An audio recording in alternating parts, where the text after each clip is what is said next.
আপনি আপনার কি সমস্যা? আপনি আপনার কি সমস্যা? বলুন কেন ফটো তুলবো না বলুন। হ্যাঁ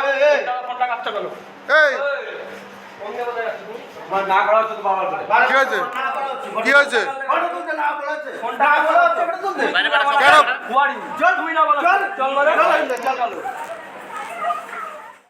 সাংবাদিকদের খবরে বাধা, ভিডিও করার সময় কেড়ে নেওয়া হলো সাংবাদিকদের মোবাইল।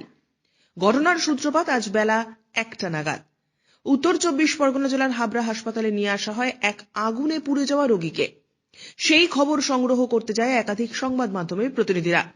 প্রথমে তাদেরকে ছবি তুলতে বাধা দেওয়া হয়, পরবর্তীকালে কেড়ে নেওয়া হয় ফোন। সূত্রের খবর, আহত মহিলার নাম টিঙ্কু দাস, বয়স 34, বাড়ি হাবড়া পৌরসভার 7 নম্বর ওয়ার্ডে। পরিবারের লোকের বক্তব্য যে শিবরাত্রি উপলক্ষে শিব মন্দিরে পুজো দিতে গিয়ে আগুনে পুড়ে যায়। তার হাত সহ শরীরের একাধিক অংশ ক্ষতিগ্রস্ত হয়। তবে শিব মন্দিরে এত লোক থাকা সত্ত্বেও কিভাবে এইভাবে আগুনে পুড়ে গেল, বা প্রত্যেক মহিলার কাছে আর জল থাকা সত্ত্বেও এতটা কিভাবে পুড়ে গেল, তা নিয়ে প্রশ্ন তুলে কোনো সদুত্তর মেলে না। পরিবারের লোকজন সাংবাদিকদের খবর করতে বাধা দেওয়ায় উঠছে একাধিক প্রশ্ন। তবে মহিলার শারীরিক অবস্থা খারাপ হওয়ায় তাকে তড়িঘড়ি হাবড়া থেকে কলকাতায় স্থানান্তরিত করা হয়। এ প্রসঙ্গে হাবড়া পৌরসভার চেয়ারম্যান নারায়ণ চন্দ্র সাহা জানান, যদি কেউ সংবাদ মাধ্যমকে খবর করতে বাধা দেয় তবে তা একেবারেই কাম্য নয়। সংবাদ মাধ্যম যা করেছে ঠিক করেছে, তারা তাদের কাজ করবে, বিষয়টি আমি খতিয়ে দেখব। কি হয়েছিল? একটু সবাই তো আজকে জল ঢালছে শিবসতীদেশী মন্দিরে, এবার সেই হিসাবে মন্দিরের ভেতরে কোনো প্রদীপ বা আগুন জাতীয় কিছু ছিল না। বাইরেই যাই ছিল বাইরেই রাখা আছে, আপনারা দেখতে পাচ্ছেন বাইরে এখানে ধূপকাঠি মোমবাতি জ্বালানো আছে।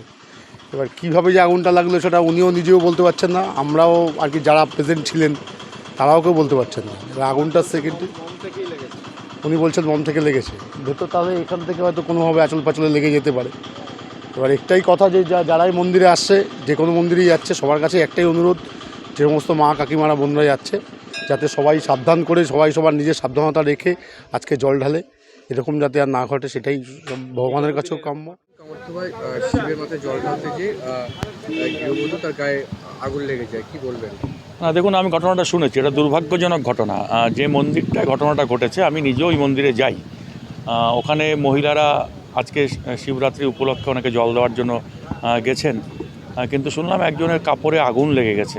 কিন্তু ওই মন্দিরের বাইরে ধূপকাঠি এবং মোমবাতি লাগানোর ব্যবস্থা রয়েছে, তারপরেও হয়তো কেউ অসাবধানতাবশত ভেতরে মোমবাতি নিয়ে গেছেন, যে কারণে দুর্ঘটনাটা ঘটেছে। আর একটু সাবধানতা অবলম্বন করে ঘটনা ঘটতো না। যিনি আগুন লেগেছে তার শাড়িতে একটু অসুস্থ হয়েছেন, তাকে হাবড়া হাসপাতাল থেকে কলকাতা ট্রান্সফার করা হয়েছে। তার ট্রিটমেন্টের সমস্ত ব্যবস্থা করা হচ্ছে। আমি সকলকে বলবো এই ধরনের যাতে ঘটনা আর না ঘটে সেই দিকে লক্ষ্য রাখতে। পাশাপাশি সেই সময় ছবি তোলার সময় সংবাদ মাধ্যমের সাথে ধাক্কা থাকে এবং তার ফোন না, এটা যারা করে তারা ঠিক করেনি। সংবাদ মাধ্যম সংবাদ সংগ্রহ করবে, সেটা পরিবেশন করবে, সেখানে বাধা দেওয়ার কোনো ব্যাপার নেই। তারা যেটা করেছেন তারা ঠিক করেননি। আমি নিশ্চিতভাবে দেখব এই ঘটনাটা কারা ঘটিয়েছে। আমি তো এসব দেখিনি, আমি জানিও না, আমি ওই শুনে এইমাত্র আসলাম। এই শুনলাম যে পিউর গায়ে নাকি আগুন লেগেছে, কিভাবে লেগেছে সেটা কেউ বলতে পারবে না। যে আর ওর পেছনেও লোক দিচ্ছে, ও তখন জল ঢালছিল, ভেতরে কোনো প্রদীপও ধরানো ছিল না। আমাদের এখানে বাইরে ধূপকাঠি মোমবাতি সব বাইরেই ধরানো হয়, ভেতরে কোনো মানে ও পিউ দাস। কি অবস্থা এখন কি শুনলেন? শুনলাম তো হাবড়া হসপিটালে নিয়ে গেছে, সেখানে নাকি ওকে ভর্তি রাখেনি। হাবড়া থেকে শান্তনু বিশ্বাসের প্রতিবেদন, চ্যানেল 24/7।